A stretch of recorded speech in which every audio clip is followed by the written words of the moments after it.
ನಮ್ಮ ದೇಶದ ಪ್ರಧಾನಮಂತ್ರಿ ನರೇಂದ್ರ ಮೋದಿಯವರ 75ನೇ ವರ್ಷದ ಈ ಸಂದರ್ಭದಲ್ಲಿ ನರೇಂದ್ರ ಮೋದಿಯವರಿಗೆ ಇನ್ನೂ ಸಾಕಷ್ಟು ವರ್ಷಗಳ ಕಾಲ ನಮ್ಮ ದೇಶದ ಪ್ರಧಾನಮಂತ್ರಿಯಾಗಿ ಸಮರ್ಥವಾಗಿ ಕೆಲಸ ಕಾರ್ಯವನ್ನು ಮಾಡಲಿಕ್ಕೆ ದಕ್ಷಿಣ ಕನ್ನಡ ಜಿಲ್ಲಾ BJP ಮತ್ತು ಎಲ್ಲರ ಪರವಾಗಿ ನಾನು ಅಭಿನಂದನೆಯನ್ನು ಅವರ ಹುಟ್ಟುಹಬ್ಬದ ಸಂದರ್ಭದಲ್ಲಿ ಹುಟ್ಟುಹಬ್ಬದ ಶುಭಾಶಯವನ್ನು ಅಭಿನಂದನೆಯನ್ನು ಈ ಸಂದರ್ಭದಲ್ಲಿ ಸಲ್ಲಿಸಲಿಕ್ಕೆ ಇಚ್ಛೆಪಡ್ತೇನೆ.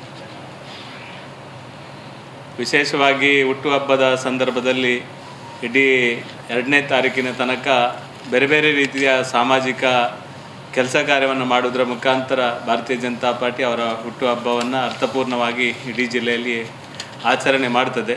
ಇವತ್ತು ರಕ್ತದಾನ ಶಿಬಿರದ ಉದ್ಘಾಟನೆಯ ಮುಖಾಂತರ ಈ ಒಂದು ಕಾರ್ಯ ಪ್ರಾರಂಭ ಆಗಿದೆ. ಇವತ್ತು ವಿಶೇಷವಾಗಿ ಈ ಒಂದು ಪತ್ರಿಕಾಗೋಷ್ಠಿಯನ್ನು ಕಳೆದಿರುವಂಥದ್ದು ನಮ್ಮ ರಾಜ್ಯದಲ್ಲಿ ಜನಗಣತಿಯನ್ನು ಸಮೀಕ್ಷೆಯನ್ನು ಮಾಡಬೇಕು ಅಂತ ಈಗಾಗಲೇ ರಾಜ್ಯ ಸರ್ಕಾರ ಹಿಂದುಳಿದ ವರ್ಗಗಳ ಆಯೋಗದ ಮುಖಾಂತರ ಸ್ಟಿಕ್ಕರ್ ಅಂಟಿಸುವುದನ್ನು ಪ್ರಾರಂಭ ಮಾಡಿದೆ. ನಮ್ಮ ಆಕ್ಷೇಪ ಇರುವಂಥದ್ದು ಈ ಒಂದು ಪ್ರಕ್ರಿಯೆಯಲ್ಲೇ ಪ್ರಾರಂಭದಲ್ಲೇ ಸಮಸ್ಯೆಯನ್ನು ಇಡೀ ಜಿಲ್ಲೆಗೆ ಮಾಡುವಂಥದ್ದನ್ನು ಪ್ರಾರಂಭ ಮಾಡಿದ್ದಾರೆ. ಯಾಕೆಂದರೆ ಜನ ಮಾತಾಡ್ಕೊಳ್ತಾ ಇದ್ದಾರೆ. ಈ ಸ್ಟಿಕ್ಕರ್ ಇರುವ ಬಗ್ಗೆನೇ ಜನರಿಗೆ ಸಂದೇಹ ಬರಲಿಕ್ಕೆ ಪ್ರಾರಂಭ ಆಗಿದೆ. ನನಗೆ ಅನಿಸುವುದು ರಾಜ್ಯ ಸರ್ಕಾರದ ಒಂದು ಒಂದು ಜಿಲ್ಲಾ ಉಸ್ತುವಾರಿ ಸಚಿವರು ಅಥವಾ ರಾಜ್ಯದ ಯಾರಾದರೂ ಮಂತ್ರಿ ಅಥವಾ ಜವಾಬ್ದಾರಿಯುತವರು ಇವತ್ತೊಂದು ಜಿಲ್ಲೆಯಲ್ಲಿ ಸಭೆಯನ್ನು ನಡೆಸಬೇಕಿತ್ತು ಅಥವಾ ಈ ಹಿಂದೆ ಸಭೆ ನಡೆಸಬೇಕಿತ್ತು. ಇದರ ಬಗ್ಗೆ ಪೂರ್ಣ ಪ್ರಮಾಣದ ಮಾಹಿತಿಯನ್ನು ಜನಸಾಮಾನ್ಯರಿಗೆ ತಿಳಿಸುವಂಥ ಪ್ರಯತ್ನವನ್ನು ಮಾಡಬೇಕಿತ್ತು. ಇದರ ಬಗ್ಗೆ ಜನಜಾಗೃತಿ ಮೂಡಿಸಿದ ನಂತರ ಅವರು ಮನೆಗೆ ಹೋಗಿ ಸ್ಟಿಕ್ಕರ್ ಅಂಟಿಸಿದರೆ ಅಥವಾ ಮೆಸ್ಕಾಮಿನ RR ನಂಬರ್ ಕೇಳಿದರೆ ಜನರಿಗೆ ಇದರ ಬಗ್ಗೆ ಸಂದೇಹ ಬರ್ತಾ ಇರಲಿಲ್ಲ. ಇವತ್ತು ಎಲ್ಲ ಕಡೆ ನಮ್ಮ ಕಾರ್ಯಕರ್ತರಿಂದ ಹಿಡಿದು ಇಡೀ ಜಿಲ್ಲೆಯ ಜನರು ನಮಗೆ ಕೇಳ್ತಾ ಇದ್ದಾರೆ, ಯಾವ ಕಾರಣಕ್ಕೋಸ್ಕರ ಸ್ಟಿಕ್ಕರ್ ಅಂಟಿಸ್ತಾರೆ ಮತ್ತು ಇದರ ಉದ್ದೇಶ ಏನು ಅಂತ ಜನರಿಗೆ ಇವತ್ತು ಕ್ಲಿಯರ್ ಆಗಿ ಗೊತ್ತಿಲ್ಲ. ಇವತ್ತು ಸಭೆಯನ್ನು UT ಖಾದರ್ ಅವರು ಮಾಡಿದ್ದಾರೆ. ನನಗೆ ಅನಿಸುವುದು UT ಖಾದರ್ ಅವರಿಗೆ ಒಂದು ಸ್ಪೀಕರ್ ಆಗಿ ಅವರು ಸ್ಪೀಕರ್ ಹುದ್ದೆಯಲ್ಲಿರುವವರಿಗೆ ಈ ಒಂದು ಆಡಳಿತಾತ್ಮಕವಾಗಿ ದಕ್ಷಿಣ ಕನ್ನಡ ಜಿಲ್ಲೆಯಲ್ಲಿ ಆಗುವಂಥ ಸಂಗತಿಗಳ ಬಗ್ಗೆ ಸಭೆ ನಡೆಸುವುದು ಮತ್ತು ಇದರ ಬಗ್ಗೆ ಕಾರ್ಯಾಗಾರ ಮಾಡೋದು, ಇದರ ಬಗ್ಗೆ ಸಭೆ ನಡೆಸುವುದು ಎಷ್ಟು ಸರಿ ಅಂತ ಗೊತ್ತಾಗೋದಿಲ್ಲ. ಯಾಕೆಂದರೆ ಜಿಲ್ಲಾ ಉಸ್ತುವಾರಿ ಸಚಿವರು ಮಾಡಬೇಕಾದಂಥ ಕೆಲಸವನ್ನು ಎಲ್ಲವನ್ನು UT ಖಾದರ್ ಅವರು ಮಾಡ್ತಾರೆ. ಕಲ್ಲಿದ್ದು ಬಂದರೂ ಉತ್ತರ ಅವರೇ ಕೊಡೋದು, ಎಲ್ಲ ವಿಷಯಕ್ಕೂ ಅವರೇ ಬಂದು ಮಾತಾಡುವ ರೀತಿಯಲ್ಲಿದ್ದಾರೆ. ನಮಗೆ ಅವರು ಉಸ್ತುವಾರಿ ಸಚಿವರ ಅಥವಾ ಅವರು ರಾಜ್ಯದ ವಿಧಾನಸಭೆಯ ಸ್ಪೀಕರ ಒಟ್ಟು ಗೊಂದಲದಲ್ಲಿದ್ದಾರೆ. ಅವರು ಇವತ್ತು ಈ ಒಂದು ಜಿಲ್ಲೆಯಲ್ಲಿ ಇವತ್ತಿನ ದಿನ ಸಭೆಯನ್ನು ನಡೆಸಿದ್ದಾರೆ ಅಂತ ನಮಗೆ ಸುದ್ದಿ ಇದೆ. ಆದರೆ ಸ್ಟಿಕ್ಕರ್ ಅಂಟಿಸಿದ ನಂತರ ಈ ಅಧಿಕಾರಿಗಳ ಸಭೆ ಯಾಕೆ ಮಾಡ್ತಾರಂತ ಗೊತ್ತಾಗೋದಿಲ್ಲ. ಈ ಸ್ಟಿಕ್ಕರ್ ಅಂಟಿಸುವುದಕ್ಕೆ ಮುಂಚೆನೇ ಇದರ ಬಗ್ಗೆ ಜನರಿಗೆ ಕ್ಲಿಯರ್ ಮಾಡುವಂಥ ಕೆಲಸವನ್ನು ರಾಜ್ಯ ಸರ್ಕಾರ ಮಾಡಬೇಕಿತ್ತು. ಇವತ್ತು ಹಿಂದೆ 165 ಕೋಟಿ ರೂಪಾಯಿ ಖರ್ಚು ಮಾಡಿ ಕಾಂತರಾಜ್ ಆಯೋಗದ ಮುಖಾಂತರ ವರದಿಯನ್ನು ಸರ್ಕಾರ ಕೊಟ್ಟದ್ದು ನಮಗೆಲ್ಲ ಗೊತ್ತಿರುವ ಸಂಗತಿ. ಆ ಸಂದರ್ಭದಲ್ಲಿ ಕಾಂಗ್ರೆಸ್ಸಲ್ಲೇ ಅಪಸ್ವರ ಬಂದಿರುವಂಥದ್ದು ಕೂಡ ಎಲ್ರಿಗೂ ಗೊತ್ತಿರುವ ಸಂಗತಿ. ಅದು ಸರಿಯಾಗಲಿಲ್ಲ. ಆ ಸಮೀಕ್ಷೆಯ ಬಗ್ಗೆ ಅಪನಂಬಿಕೆ ಬಂದಿರುವಂಥದ್ದು, ಆ ಸಮೀಕ್ಷೆಯ ಲೆಕ್ಕಾಚಾರದ ಬಗ್ಗೆ ಅಪನಂಬಿಕೆ ಬಂದಿರುವಂಥದ್ದು, ಅದನ್ನು ಒಪ್ಪಲಿಕ್ಕೆ ಸಾಧ್ಯ ಇಲ್ಲದ ಪರಿಸ್ಥಿತಿಗೆ ಅಂತಿಮವಾಗಿ ಬಂದಿರುವಂಥದ್ದು. ಮತ್ತು ವಾಪಸ್ ಇನ್ನೊಂದು ಸಲ ನೂರಾರು ಕೋಟಿ ಖರ್ಚು ಮಾಡಿ ಮತ್ತೆ ಸಮೀಕ್ಷೆಗೆ ಇಳಿದಿದ್ದಾರೆ.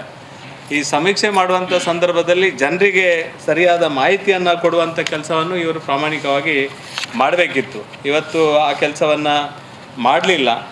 ಒಟ್ಟು ಗೊಂದಲದಲ್ಲಿ ಈ ಒಂದು ಸಮೀಕ್ಷೆಯನ್ನು ಪ್ರಾರಂಭ ಮಾಡುವಂಥ ಕೆಲಸವನ್ನು ಮಾಡಿದ್ದಾರೆ.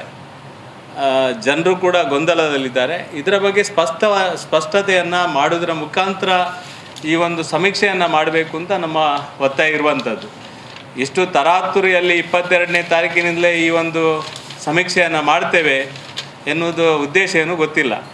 ಯಾಕೆಂದರೆ ದಸರಾದ ರಜೆ, ಹಿಂದೂಗಳ ಹಬ್ಬದ ವಾತಾವರಣ ಇರುವಂಥ ಒಂದು ಸಂದರ್ಭದಲ್ಲಿ ರಜೆ ಕೊಡುವಂಥದ್ದು.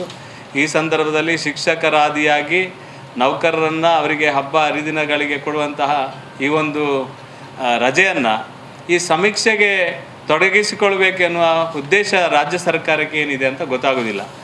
ಇಷ್ಟು ಅವಸರವಾಗಿ ಈ ಸಮೀಕ್ಷೆ ಮಾಡಬೇಕು ಅಂತ ಯಾಕೆ ಹಠ ಮಾಡ್ತಾರಂತ ಕೂಡ ಗೊತ್ತಾಗೋದಿಲ್ಲ.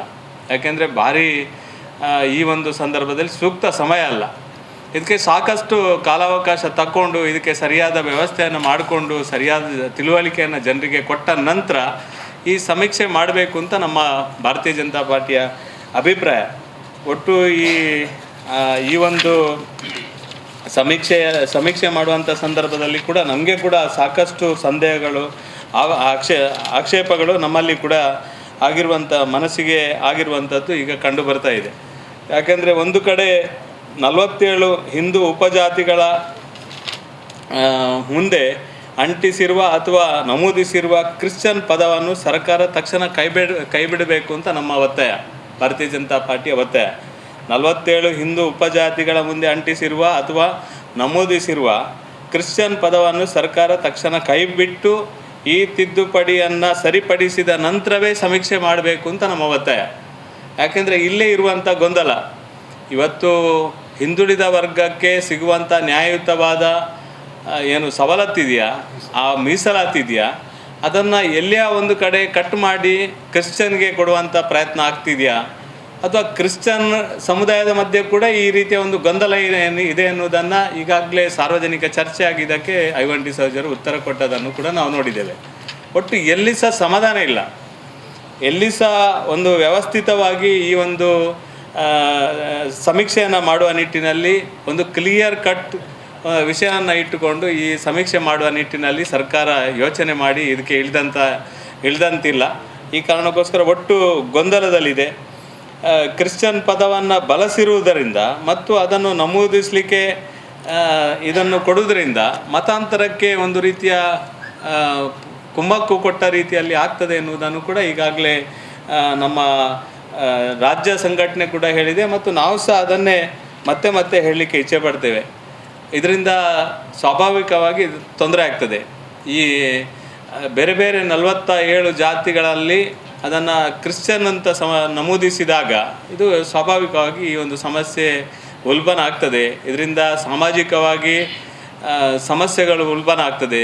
ಇದರಿಂದ ಸಮಾಜದಲ್ಲಿ ಗೊಂದಲ ನಿರ್ಮಾಣ ಆಗ್ತದೆ.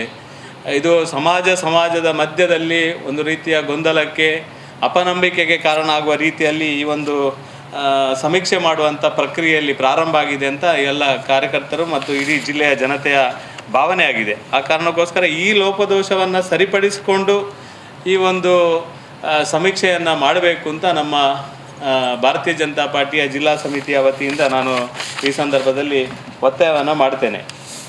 ಈಗಾಗಲೇ ಶಿಕ್ಷಕರಿಗೆ ಮತ್ತು ನಮ್ಮ ಅಂಗನವಾಡಿ ವರ್ಕರ್ ಇರ್ಬೋದು, ಆಶಾ ವರ್ಕರ್ ಇರ್ಬೋದು, ಅವರಿಗೆ ಕೂಡ ಸೂಕ್ತವಾದ ಇದರ ಬಗ್ಗೆ ಮಾಹಿತಿಯನ್ನು ಅವರಿಗೆ ಯಾವ ರೀತಿ ಇದನ್ನು ಮಾಡಬೇಕು ಎನ್ನುವುದರ ಬಗ್ಗೆ ಅವರಿಗೆ ಕೂಡ ಸರಿಯಾದ ಮಾಹಿತಿಯನ್ನು ಇವತ್ತಿನವರೆಗೆ ಕೊಡಲಿಲ್ಲ. ಒಟ್ಟು 22ನೇ ತಾರೀಕಿನ ನಂತರ ನೀವು ಹೋಗಿ ಮಾಡಿಕೊಂಡು ಬನ್ನಿ ಅಂತ ಹೇಳಿದರೆ ಒಂದು ಸಲ 165 ಕೋಟಿಯನ್ನು ಗುಲುಮಾಗಿದೆ. ಮತ್ತು 106 ಕೋಟಿ ಸರ್ಕಾರದ ಸಾರ್ವಜನಿಕರ ತೆರಿಗೆಯನ್ನು ಒಟ್ಟು ಹಾಳು ಮಾಡುವಂಥ ರೀತಿಯಲ್ಲಿ ಈ ಒಂದು ಕೆಲಸ ಕಾರ್ಯ ಆಗುವಂಥದ್ದು ಆಗ್ತಾ ಉಂಟು ಅಂತ ನಮ್ಮ ಅನಿಸಿಕೆ.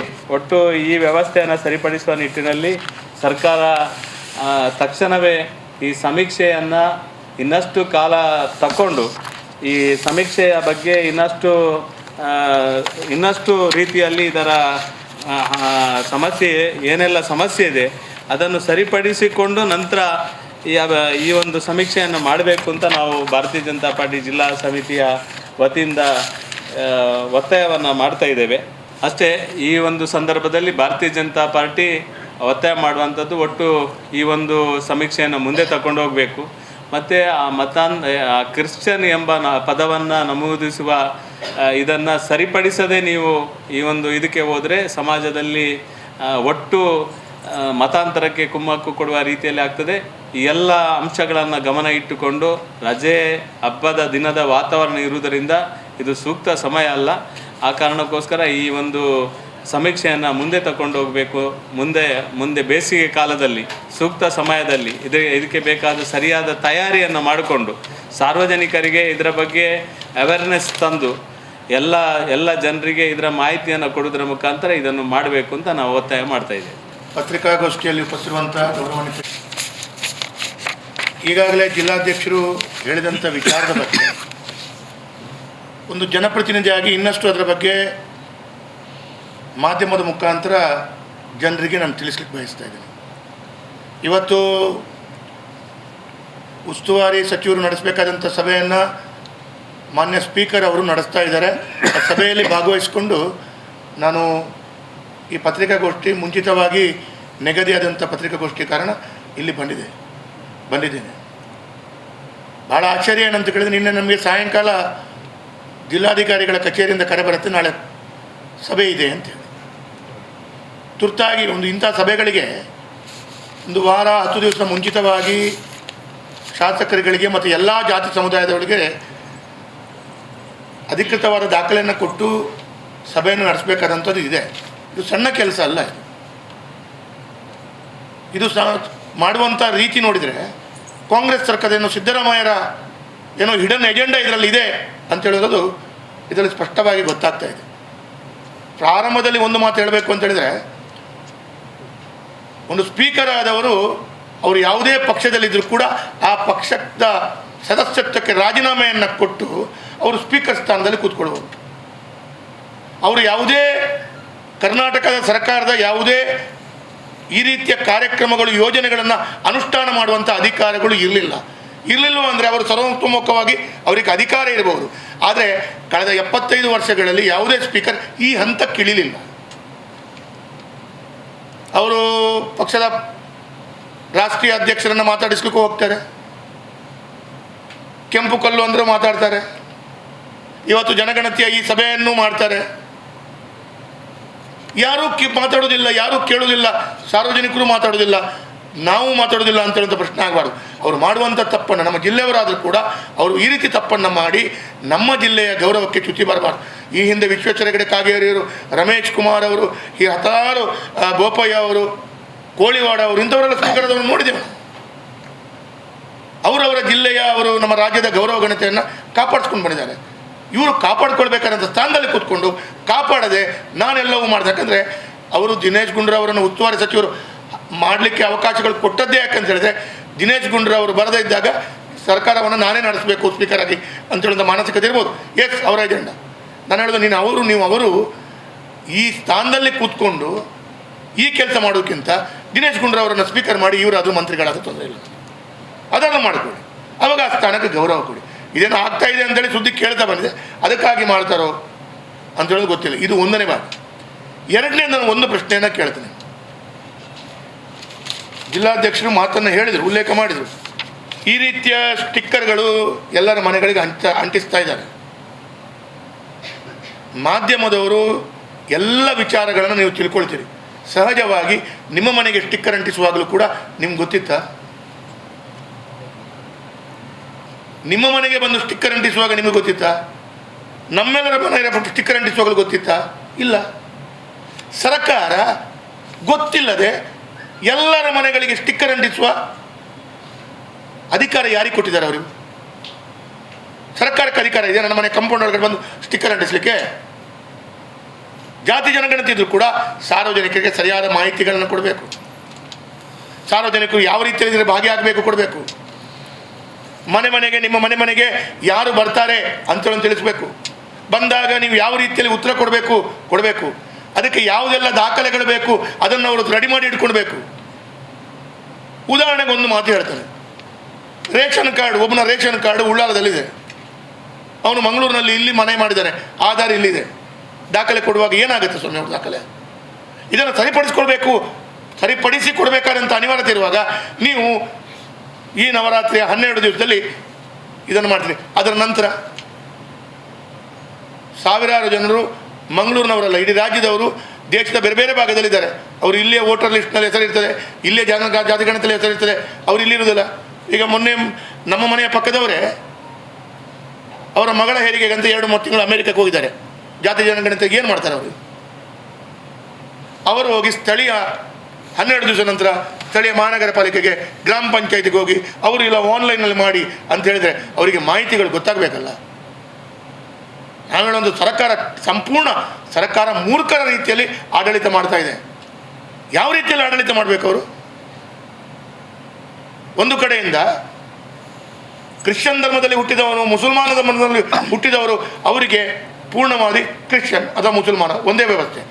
ನಮ್ಮಲ್ಲಿ ಹೇಗಿದೆ ಅಂತ ಕೇಳಿದರೆ ಕ್ರಿಶ್ಚಿಯನ್ ಬಿಲ್ಲವ, ಕ್ರಿಶ್ಚಿಯನ್ ಬಂಟ, ಕ್ರಿಶ್ಚಿಯನ್ ಲಿಂಗಾಯತ, ಕ್ರಿಶ್ಚಿಯನ್ ಬ್ರಾಹ್ಮಣ, ಹೆಸರು ಕೇಳಿದರೆ ನೀವೆಲ್ಲದು ಈ ರೀತಿ ನಮೂದನೆ ಮಾಡಿಕೊಂಡು ಗೊಂದಲ ಸೃಷ್ಟಿ ಮಾಡಿಕೊಂಡು ನಾಳೆ ಬಿ ಜೆ ಪಿಯವರಿಗೆ ಗೊಂದಲ ಮಾಡುವ ಕೆಲಸ ಅಂತ ಹೇಳ್ತಾರೆ.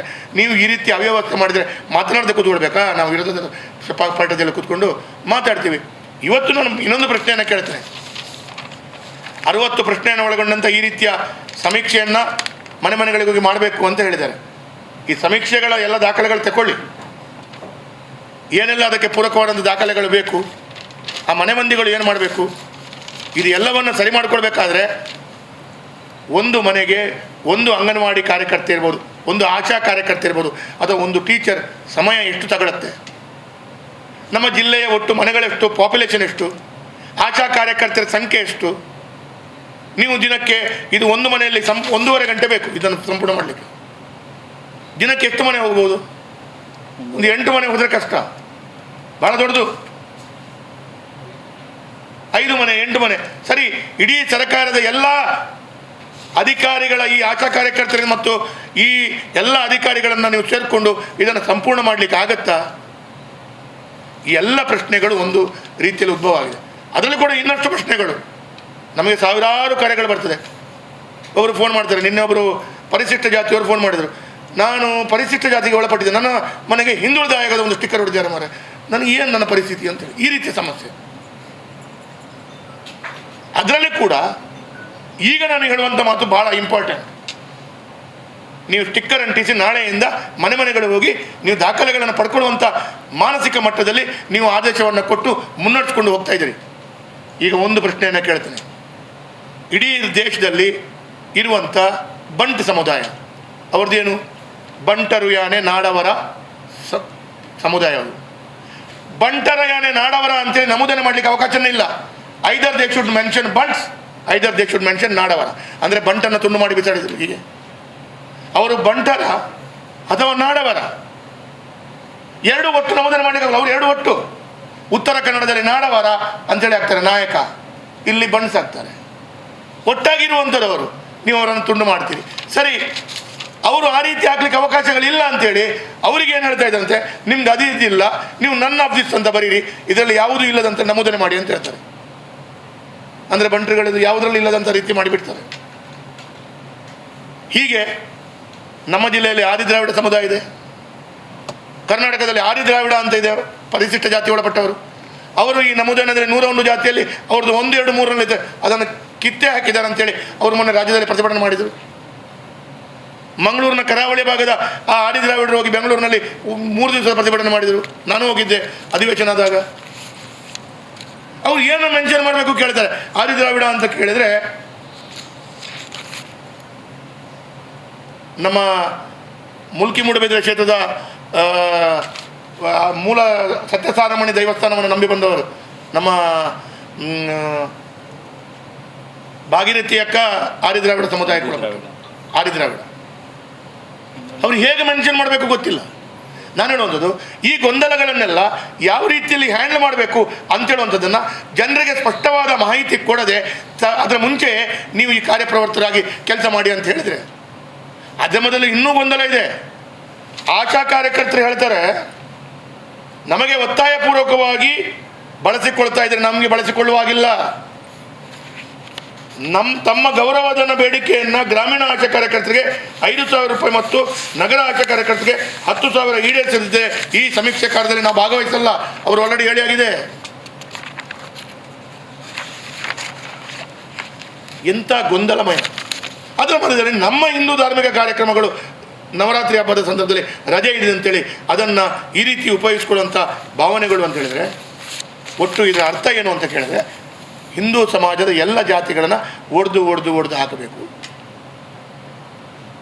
ಮತ್ತು ನಿಮ್ಮ ಏನು ಹಿಡನ್ ಎಜೆಂಡಾ ಇದೆ ಅದನ್ನು ಅನುಷ್ಠಾನ ಮಾಡಬೇಕು ಅಂತೇಳುವಂಥದ್ದು ನಾನು ಹೇಳ್ತೇನೆ.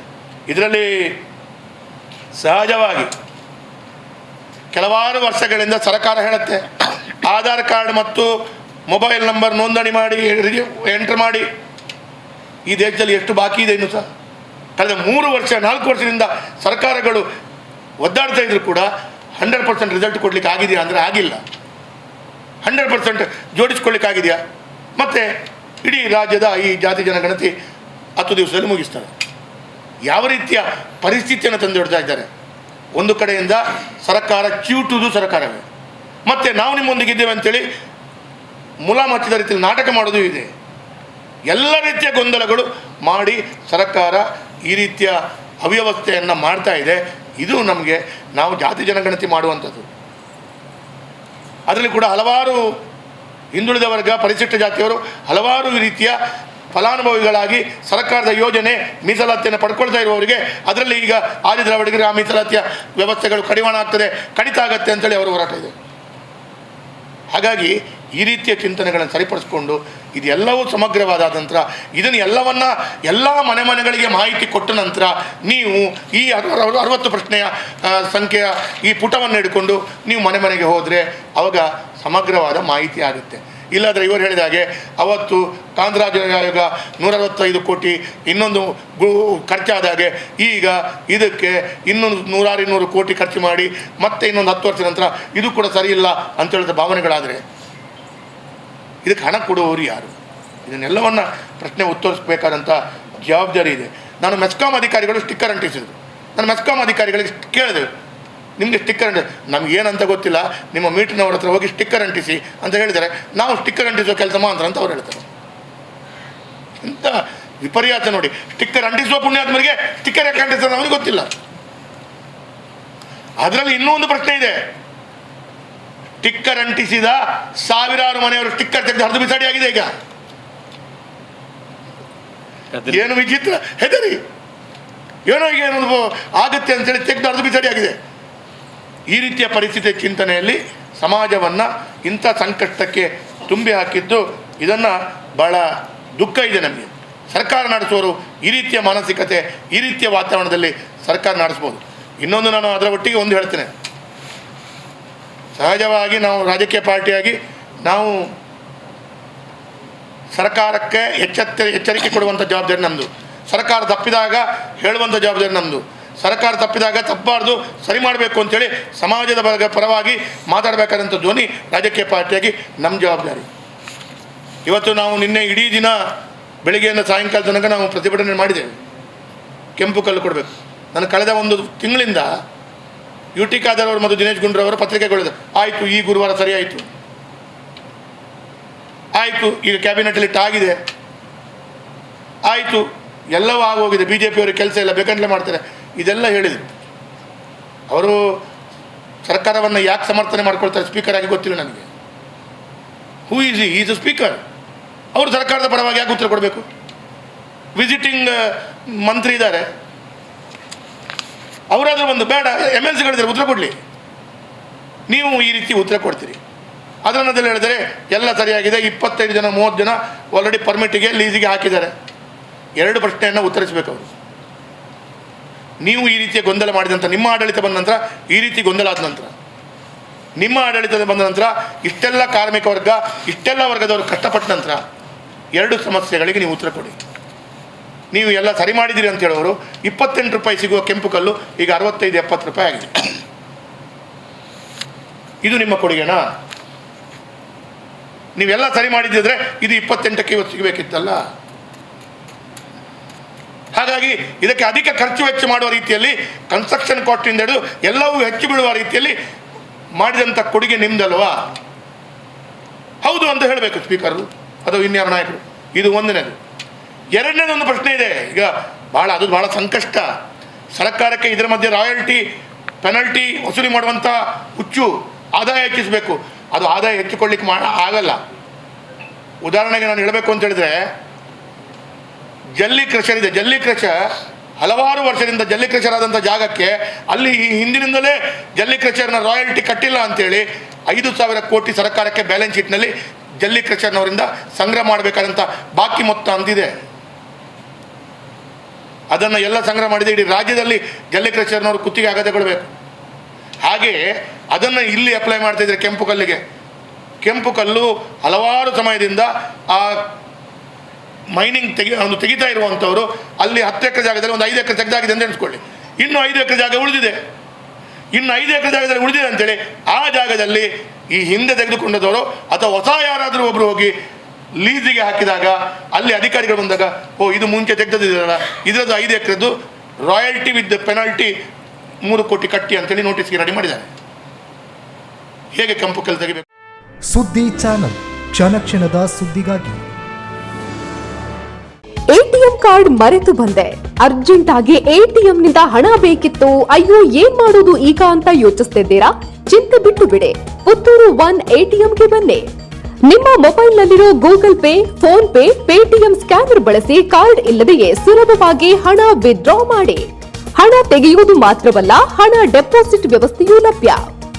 ಈಸಿಯಾಗಿ ಭೀಮ್ ಆಪ್ ಮೂಲಕ ಅಕೌಂಟ್ ಲಿಂಕ್ ಮಾಡಿ Canara bank, bank of Baroda, south India bank, Indian bank, federal bank, central bank, Axis bank, union bank, corporation bank ಹೀಗೆ ಒಟ್ಟು 13 ಬ್ಯಾಂಕ್ ಖಾತೆಗಳಿಗೆ ಒಂದೇ ಎಟಿಎಂ ಮೂಲಕ ಈಸಿಯಾಗಿ ಯುಪಿಐ ಸ್ಕ್ಯಾನ್ ಮೂಲಕ ಡೆಪಾಸಿಟ್ ಮಾಡುವ ವ್ಯವಸ್ಥೆ. ಪುತ್ತೂರಿನ ಕೇಂದ್ರ ಭಾಗಗಳಾದ 3 ಕಡೆ ನಮ್ಮ ಎಟಿಎಂ ಸೌಲಭ್ಯ.